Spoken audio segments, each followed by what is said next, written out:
से। दिल्ली के जराया जो हमें खबर दे रहे हैं वो ये है कि 2023 में जम्मू कश्मीर के अंदर इलेक्शन यानी असेंबली के इलेक्शन नहीं हो सकते हैं। दिल्ली जराया इस बात की खबर दे रहे हैं कि जम्मू कश्मीर के अंदर 2024 में जनरल इलेक्शंस के साथ ही स्टेट इलेक्शंस हो सकते हैं, लेकिन 2023 में इलेक्शनों का एक लंबा दौर होगा और वो लंबा दौर होगा पंचायतों का, म्युनिसिपल कमेटियों का, क्योंकि अक्टूबर के वस्त अक्टूबर तक यानी अक्टूबर के पहले हफ्ते तक मियाद मुकम्मल होगी। सभी पंचायतों की जो 23,000 से ज्यादा पंच सरपंच हमें इलेक्टेड हुए हैं, इनकी पूरी मियाद अक्टूबर 2023 को पूरी हो रही है। और जम्मू कश्मीर के हवाले से जो अभी तक की अहम और बड़ी खबर सामने आ रही है वो ये आ रही है कि चुनाव सबसे पहले पंचायतों के और म्युनिसिपल कमेटी और जो दो हमारी बड़ी कमेटियां हैं, श्रीनगर म्युनिसिपल कॉर्पोरेशन और जम्मू म्युनिसिपल कॉर्पोरेशन, वहां पर चुनाव होगा और 2024 आते आते जम्मू कश्मीर के अंदर स्टेट इलेक्शंस हो सकते हैं। दिल्ली जरा है इस तरीके की बातें जो है बता रहे हैं। लेकिन इस चुनाव के दौरान भी एक और बात जो सामने आ रही है कि इस बार जो चुनाव होंगे, पंचायतों के जो चुनाव होंगे वो मुल्की तर्ज पर होंगे, यानी पार्टी बेसिस पर लड़े जाएंगे। पार्टियां अपनी टिकट पर, अपने चुनावी निशान पर चुनाव लड़ेंगे पंचायतों का। इस तरीके का मन जो है वो बनाया जा रहा है और इस तरीके की खबरें जो है वो दिल्ली से आ रही है। इस पर एक छोटा सा और ये भी याद रखिएगा कि जब से ये खबरें सामने आई है तो सभी जमातें जो हैं वो लगातार इस पूरे मामले पर कमर कस चुकी हैं और तरह तरह से तैयारियां जो है वो की जा रही हैं। और इसमें सियासी पंडितों का ये भी माना जा रहा है कि सबसे पहले सियासी जमात, कौमी जमात जो है वो ये देखना चाहती है कि जम्मू और कश्मीर के अंदर किस तरीके का माहौल बनेगा और कौन कहाँ पर बैठेगा, तब जाकर स्टेट इलेक्शन करवाए जाएँ। हिज़्ब इख्तिलाफ की जमातों का रिएक्शन अभी आना बाकी है। हमारे साथ इस वक्त doctor Harbakhsh Singh people's democratic party के तर्जुमान ज्वाइन कर चुके हैं। डॉक्टर साहब बहुत शुक्रिया जी ज्वाइन करने के लिए। दिल्ली से जो खबर सामने आ रही है वो ये आ रही है कि 2023 में जनरल इलेक्शन स्टेट के यानी जो ड्यू इलेक्शन है वो नहीं होंगे, पंचायतों के, काउंसिल के, कमेटियों के चुनाव सबसे पहले कराए जाएंगे। आप इस पूरी खबर को कैसे देख रहे हैं?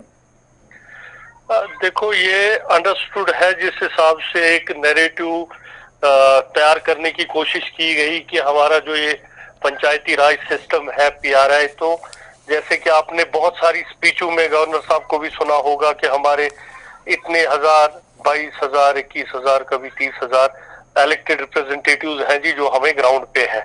तो उनका डीडीसी के बगैर सबका अगले साल वो टेन्योर खत्म हो रहा है और उसमें ये कहीं भी उसको डिरेल नहीं करना चाहते, क्योंकि ये उसी नैरेटिव को बेचा जा रहा है कि हमने जो एम्पावरमेंट की है जी ग्राउंड पे वो पीआरआई से की है या 3 टायर सिस्टम से किया है। हालांकि वो 3 ही टायर है, चौथा टायर उसमें कभी जुड़ा नहीं जो एडमिनिस्ट्रेटिव टायर है। तो यही है अपनी जगह, जैसे एज ए सियासी तज़किरा निगार या जो हमारी अपनी एक्सपीरियंस है, जो ये तैयारी हो रही है अगले साल के लिए, ये इन्हीं बल्दियाती इलेक्शंस के लिए हो रही है। तो क्या मैं ये समझूं कि रीजनल पार्टियां भी इसी मन को बांध चुकी है, दिल्ली के मंशे को बांध चुकी है और यही वजह है कि 1 बूथ 10 यूथ का नारा है। इसी तरीके से नौजवानों को सामने रखने की बात भी कही जा रही है और किसी न किसी तरीके से पार्टी रिवाइवल हो रहा है ताकि अगर चुनाव अनाउंस होते हैं अगले साल मार्च के, अप्रैल के अंदर या जून तक भी चुनाव अनाउंस होते हैं तो पार्टी फुल्ली आ जाए। क्योंकि इस बार जो खबर है वो ये भी है कि अलहदा नहीं, पार्टी सिंबल्स पर चुनाव लड़ा जाएगा, यानी पार्टियां आज खुद मैदान में होंगी। तो वो वैसे भी इशफाक साहब, सिंबल हो या ना हो, आप देखते रहते हैं आया दिन इतने सरपंच उधर ज्वाइन कर गए, इतने बीडीसी उधर ज्वाइन कर गए, इतने पंचों ने उधर ज्वाइन किया। तो ये बेसिकली जितने भी 5 सरपंच बीडीसी होते हैं तो ये सारे कहीं ना कहीं पॉलिटिकल ये पॉलिटिकल वर्कर्स ही होते हैं और ये किसी न किसी पार्टी से मुत्सलिक होते हैं।